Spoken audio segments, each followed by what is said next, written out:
তেল ছাড়া tasty and healthy মজার কিছু খেতে চাইলে আজকের রেসিপিটা অবশ্যই ট্রাই করতে পারো। তো হ্যালো এভরিওয়ান, সবাই কেমন আছো? তো আজকে আবারও একটা একদমই নতুন রেসিপি শেয়ার করেছি।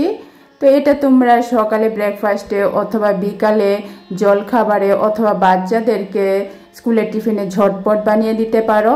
এটা যেমন টেস্টি তেমনই কিন্তু হেলদি, তো খেতে কিন্তু অপূর্ব স্বাদের হয়। তো আশা করছি আমার আজকের এই ছোট সহজ রেসিপিটা তোমাদের সবার খুব ভালো লাগবে। তো যদি একটু ভালো লেগে থাকে তাহলে বলছি প্লিজ একটা লাইক করে দিও, আর অবশ্যই আমার চ্যানেলটাকে সাবস্ক্রাইব করে দিও। তো চলো আজকের রেসিপিটা একদমই সহজভাবে শেয়ার করছি। তো প্রথমে দেখো আমি গ্যাসের চুলায় একটা কড়াই বসিয়ে তার মধ্যে দিয়ে দিচ্ছি 1 কাপ ডাল। তো মুসুর ডালটা আমি ভালোভাবে ধুয়ে নিয়েছি। তো এখানে আমি ছোটো চায়ের কাপের 1 কাপ ডাল নিয়েছি। তো ডালের মধ্যে এখন দিয়ে দিচ্ছি কুচি কুচি করে কেটে রাখা 1 ইঞ্চির মতো আদা আর 3টা কাঁচা লঙ্কা। তারপর দিয়ে দেব পরিমাণ মতো লবণ, তারই সাথে দিয়ে দিচ্ছি সামান্য পরিমাণ হলুদ। তো এখন যে চায়ের কাপে আমি ডাল নিয়েছি সেই একই কাপে দিয়ে দিচ্ছি 2 কাপ জল। তো জলটাকে দিয়ে একটু নাড়াচাড়া করে মিশিয়ে এখন গ্যাসটা জ্বালিয়ে আমি ডালটাকে ভালোভাবে সিদ্ধ করে নেব। তো ডালটা যতক্ষণ সিদ্ধ হচ্ছে ততক্ষণ আমি রুটির ডোটা তৈরি করে নিচ্ছি। তো দেখো একটা বাটির মধ্যে আমি ফুটন্ত 1 কাপ গরম জল নিয়েছি। তো গরম জলের মধ্যে এখন দিয়ে দিচ্ছি আমি পরিমাণ মতো লবণ, তারই সাথে দিয়ে দিচ্ছি 1 চামচ চিনি। এখন দিয়ে দেব 1 চামচ বেকিং পাউডার। তো এগুলিকে একটু ভালোভাবে জলের সাথে গুলে নিচ্ছি। তো এখানে অবশ্যই কিন্তু ফুটন্ত গরম জল নিতে হবে, তা না হলে কিন্তু রুটিগুলি নরম হবে না, খেতেও ভালো হবে না। তো গুলে নেওয়ার পর এখন দেখো আমি বড় কাপের 1 কাপ আটা নিয়েছি। তো এখন জলের মধ্যে আমি আটাটাকে দিয়ে ভালোভাবে মেখে নেব। তো তোমরা চাইলে এখানে ময়দাও ইউজ করতে পারো, তবে আটা কিন্তু খুবই হেলদি অপশন। তো যেহেতু গরম তার জন্য আমি চামচ দিয়ে আটাটাকে গরম জলের সাথে ভালোভাবে মিশিয়ে নিচ্ছি।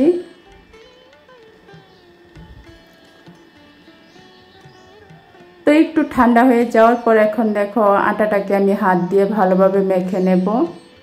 তো এখানে আটাটা কিন্তু একটু নরম করেই মাখতে হবে, তাহলেই কিন্তু রুটিগুলি নরম হবে, খেতে ভালো হবে। তো এখন দেখো আটাটা কিছুক্ষণ মেখে নিয়েছি। এখন আটাটার মধ্যে আমি দিয়ে দিচ্ছি 1 চামচের মতো ঘি।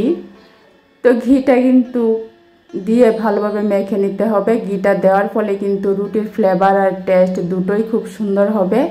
আর ঘি কিন্তু স্বাস্থ্যের জন্য খুব ভালো, তবে সেটা বেশি পরিমাণে নয়, তাই আমি অল্প করে দিয়েছি। তো এখন ঢাকনা দিয়ে 10 মিনিট রেখে দিচ্ছি। এদিকে দেখো আমার ডালটাও কিন্তু খুব সুন্দর করে সিদ্ধ হয়ে গেছে। তো 2 কাপ জল দিয়েই কিন্তু খুব সুন্দর করে ডালটা সিদ্ধ হয়ে গেছে। তো এখন ডালের মধ্যে আমি দিয়ে দিচ্ছি আধা চামচের মতো ধনিয়ার গুঁড়া, তারপর দিয়ে দিচ্ছি আধা চামচ জিরার গুঁড়া। এখন আধা চামচের থেকে একটু বেশি দিয়েছি ভাজা মশলার গুঁড়া। তো এটা ভাজা মশলা আমার ঘরে তৈরি করা ভাজা মশলা। আস্তা ধনিয়া, আস্তা জিরা, আস্তা শুকনো লঙ্কা আর এলাচ একসাথে ভালোভাবে একটু ভেজে তারপর গুঁড়া করে রেখেছি। তো সেখান থেকে আমি 1 চামচ দিয়েছি। তো ডালটা একটু নাড়াচাড়া করে এখন আমি এর মধ্যে দিয়ে দিচ্ছি কিছুটা কেসুরি মেথি। তো তোমরা চাইলে এখানে ধনেপাতাও দিতে পারো, তবে কেসুরি মেথি আর ধনেপাতা দুইটার টেস্ট আর ফ্লেভার কিন্তু আলাদা। তো এখন আমি ডালটা কিন্তু আমার পুরোপুরি হয়ে গেছে। তো এখন এটাকে আমি নামিয়ে ঠান্ডা করে নেব। তো তৈরি হয়ে গেল আমার ডালের পুর। এদিকে দেখো 10 মিনিট রেস্টে রাখার ফলে আমার আটাটা কিন্তু খুব সুন্দর নরম হয়ে ফুলে উঠেছে। তো এখন এটাকে একটু মেখে তারপর আমি এটার থেকে ডো তৈরি করে নেব। একদম যেরকম রুটির ডো হয় সেরকমই মিডিয়াম সাইজের ডো আমি তৈরি করে নিচ্ছি।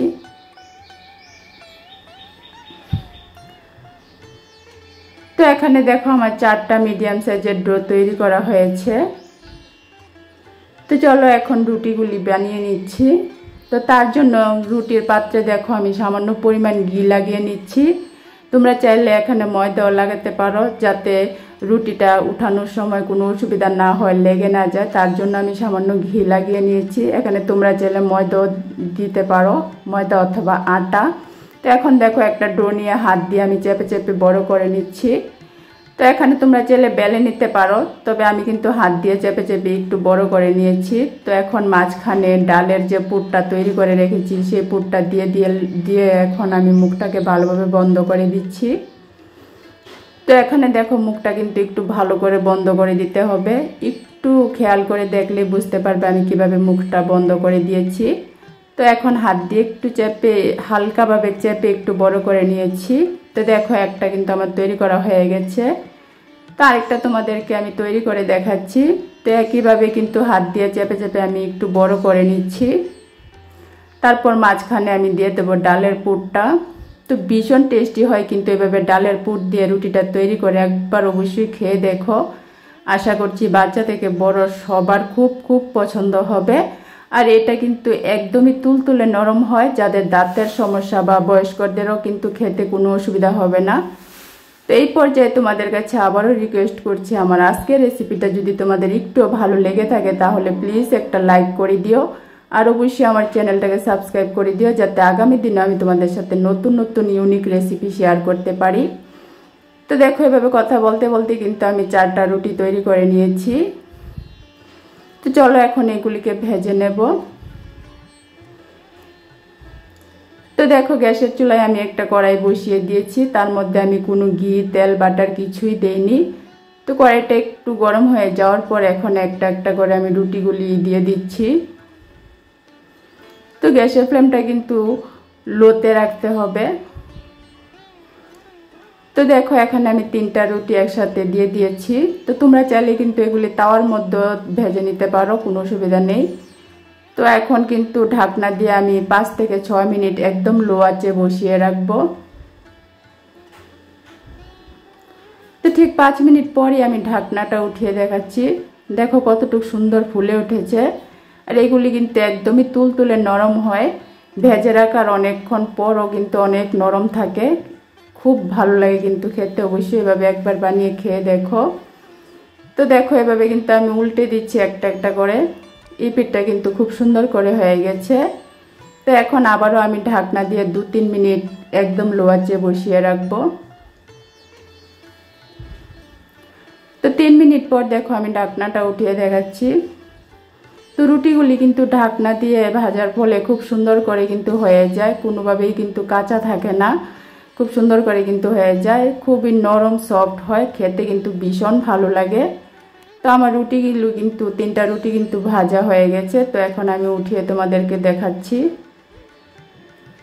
তো কতটুকু সুন্দর হয়েছে, কি সুন্দর ফুলে উঠেছে দেখে নিশ্চয়ই বুঝতে পারছো। তো গরম গরম রুটির উপর সামান্য একটু ঘি বা বাটার লাগিয়ে তারপর উপর দিয়ে একটু চিলি ফ্লেক্স ছড়িয়ে তারপর পরিবেশন করতে পারো, ভীষণ মজার হয়। তো দেখো আমি উপর দিয়ে একটু ঘি লাগিয়ে তারপর একটু চিলি ফ্লেক্স দিয়ে তারপর পরিবেশন করে তোমাদেরকে দেখাচ্ছি। তো আশা করছি আমার আজকের এই ছোট সহজ হেলদি রেসিপিটা তোমাদের ভালো লেগেছে। ভালো লেগে থাকলে অবশ্যই লাইক কমেন্ট শেয়ার করো। তো দেখো একটা রুটি আমি তোমাদেরকে ছিঁড়ে দেখাচ্ছি, কতটুকু সুন্দর হয়েছে ভিতরটা।